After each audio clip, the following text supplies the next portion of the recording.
Today we're doing a Q&A.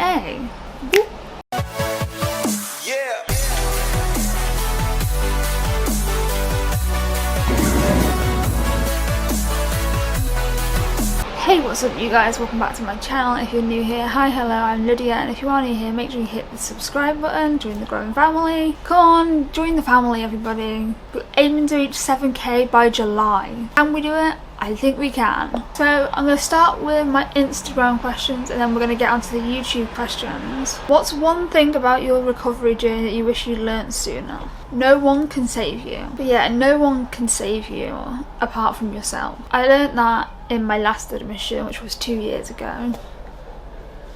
And I basically told myself that I was never going to have another psychiatric admission. And I put in the work. I take my medication, I do something that I love doing, which is YouTube. I have coping skills that work for me, and I'm just all around a lot happier now. I am still going through stuff like my eating disorder, etc, etc, but I got discharged from mental health services last year, which is such a big milestone. I've been under mental health services since I was 17. Next question is, how long did it take for your medication to start working? So this has been different depending on which medication it actually is. When I was on quetiapine, I was told it would take 3 to 4 weeks for it to work. It works a lot quicker than that, but also made me put on like 40 kilograms. The haloperidol was pretty much instant. There's some little kids playing in the window in the house across the street. Aww. But yeah, the haloperidol worked pretty much instantly. And when I've increased the dose of my haloperidol, like I did last year when I was at my mum's, the increase worked within a few days. So it really just depends on the medication. Medication is not a one size fits all, it doesn't work like that. Like my antidepressant, vortioxetine, took about 3 weeks before it started working. Maybe it was 6 weeks. Can't remember, I was really unwell. So I changed from venlafaxine extended release to vortioxetine because the venlafaxine wasn't working for me. It was just making my sleep worse. And it's just not good. I know some people who take it and swear by it, but that's not me. Next is, do you get any breakthrough symptoms on your medication? Yes, I do. And they are hallucinations.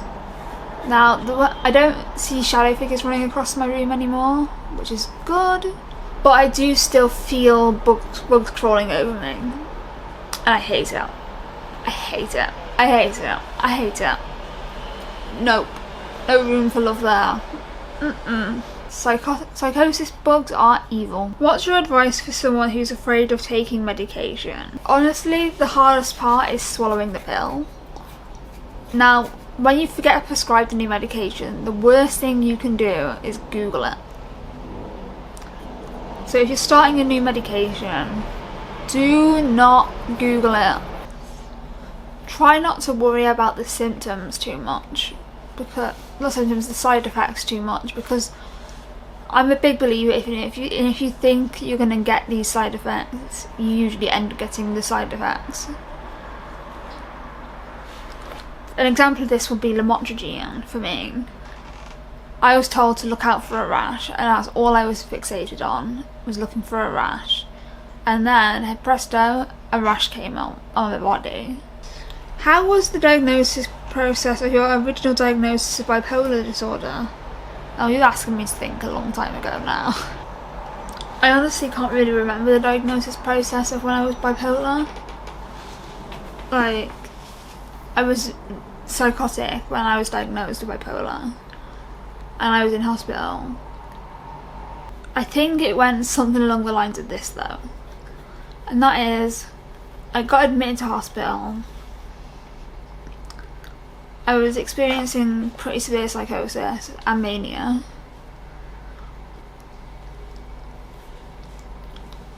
And then as my psychosis turned darker, I became more depressed. And the depressive episode was severe. I was suicidal, I was actively making attempts on my own life, and I got diagnosed with being bipolar, and I was put onto lithium. Can you tell when you're in psychosis? The answer is a yes and a no. If I'm just starting out in psychosis, I can tell that it's psychosis. However, the deeper I get into it, the harder it is to prove to me that it's psychosis and not just reality. You know, it does vary. Things that keep you motivated. Honestly, my biggest motivation right now is that I want to go to Australia next year. That's my big goal. What is the typical treatment option for someone with schizoaffective disorder? So yeah, hi, I'm Lydia. I have schizoaffective disorder. I have had since October last year. My camera's flashing red. The main treatment option for schizoaffective disorder is medication. There is no therapy that is proven to help schizoaffective disorder. So medication is kind of the only treatment option, which is fine. The medication helps with the psychotic symptoms, it helps with the mood symptoms. You know, it works. But yeah, treatment for schizoaffective disorder is pretty limited to medication, because there is not an approved mental health treatment plan that includes therapy that will help schizoaffective disorder. If you have co-occurring disorders such as PTSD and schizoaffective disorder, you can do trauma therapy. I refuse to do trauma therapy even though I have PTSD and I have flashbacks every day, because I don't want it to make it worse. I don't want to sacrifice my mental well-being, because I've worked so hard to get to a point that I'm at now. I don't want to do trauma therapy because it'll set me back.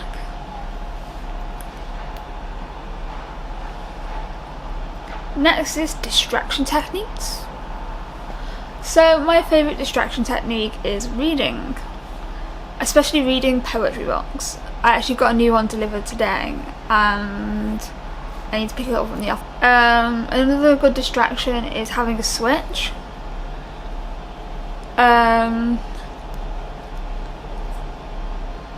Another distraction that I use is dyeing my hair, which as you can see needs a bit of redoing.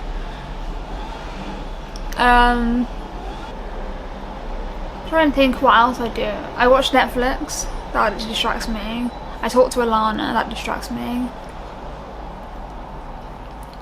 Yeah, there's just a few distraction techniques I use. I don't really go for walks anymore because of my knees and my ankles and my toes. Every joint hurts.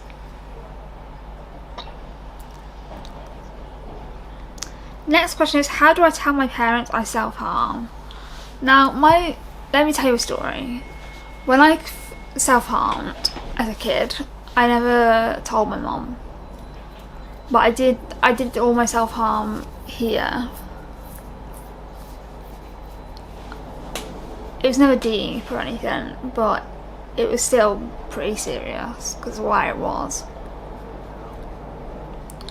And my mum asked, what are those marks? And I said, I did it to myself with the end of a pencil.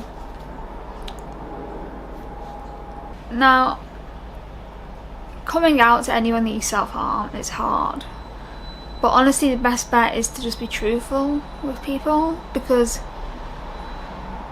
as long as you're honest with them about what you're going through, all they can really do is offer you support, which might help you stop self-harming. Stopping self-harming is a complex thing. It's not as simple as, oh, just stop doing it. It's an addiction. I did make a video talking about that, which I'll link up there on the iCard. Next question is, do you ever feel your scars aren't enough? constantly. You know, you see people with scars all over their legs and their arms, and I self-harmed there, don't get me wrong, I just didn't scar. And it makes me think, well, maybe I wasn't as severely ill as I thought I was. You know, my scars aren't anywhere near the same as theirs. Like, yes, I used to have the big one that went down there, it's a picture, but I covered that with a tattoo. I've got that one there. That one's pretty bad, but I do always think maybe I wasn't as ill as I thought I was, because my self-harm's never been severe. Like, it's never been cutting really deep, ended up in hospital for self-harm. You know, I've been to A&E once for self-harm, and they refused to give me stitches because I did it to myself. Not a fun story. Why do people self-harm when inpatient? So, people self-harm when they're inpatient because they need a coping mechanism, and if they're self-harmers, they know that self-harming will help ease their emotions for a bit.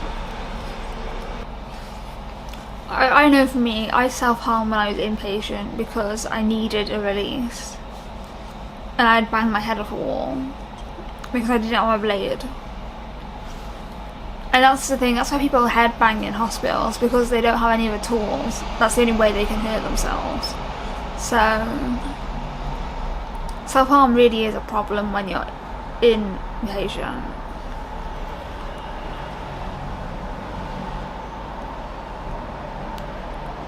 How are you feeling?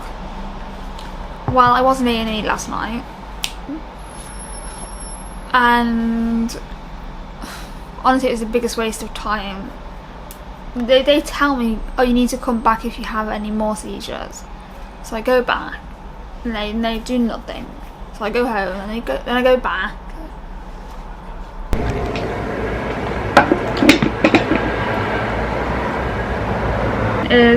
Have you started catching up on Doctor Who yet? No. Favourite poetry book? Where Hope Comes From by Nikita Gill. Have you ever done colour season analysis? Oh, I don't even know what it is. Do you see yourself living in your own accommodation soon? Honestly, no. I've just been deemed not fit to work, and I can't get a job at the minute because I keep having seizures. So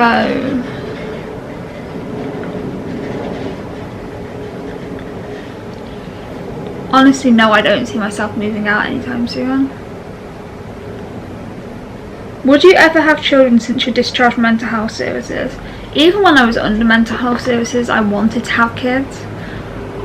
I just want kids. And yes, there is a chance I will pass on my mental illness. But, and some people might think that's selfish, but I would love to raise a kid, mental illness or no mental illness. Preferably no mental illness, you know, but if I did transfer, I would help. Truthfully feeling right now? Well, I'm not gonna lie, I'm struggling. I'm struggling with my eating disorder, and it's hard because I want to recover. I don't want to be ill, but at the same time, I just can't bring myself to eat.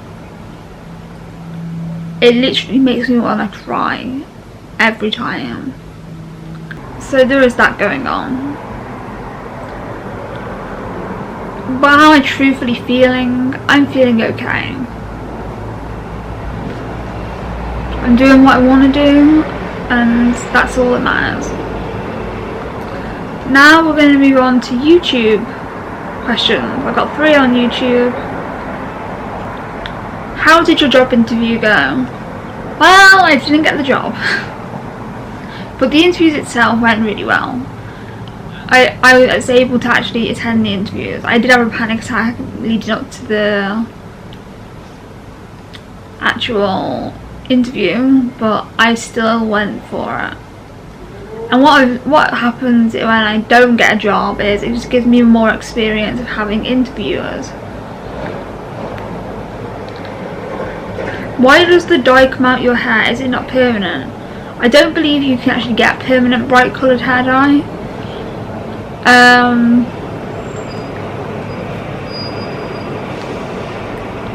Yeah.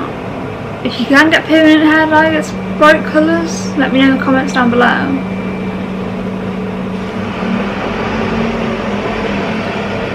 Do you think it's stress that's causing the seizure? No, not at all. I don't get stressed. I'm not stressing about anything right now. My camera is now fully charged. Let's continue.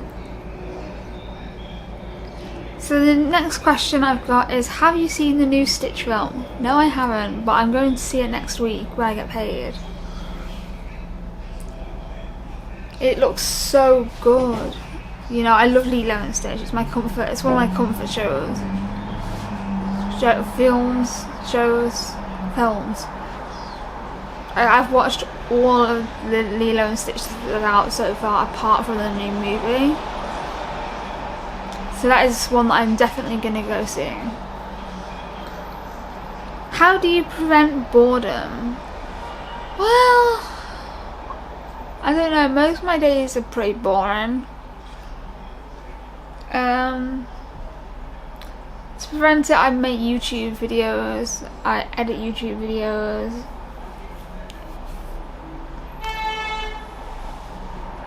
I go to the shop to get a Powerade.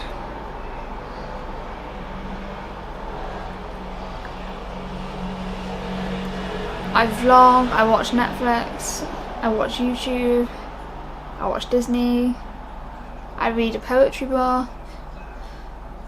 Just lots of little things that I can do to distract myself, really.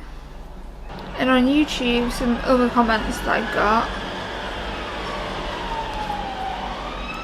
The favourite song. I don't know what my favourite song is. I don't listen to that much music. I say that and I've got like 30 vinyls, but I don't know what my favourite song is. It's a good question. I don't know. Let me go on to Spotify and have a look. I genuinely don't know what my favourite song is. I'm sorry. And the final question of this Q&A is, are you subscribed to Tales Gaming? The sweet and short answer is no. I'm not subscribed to any gaming channel.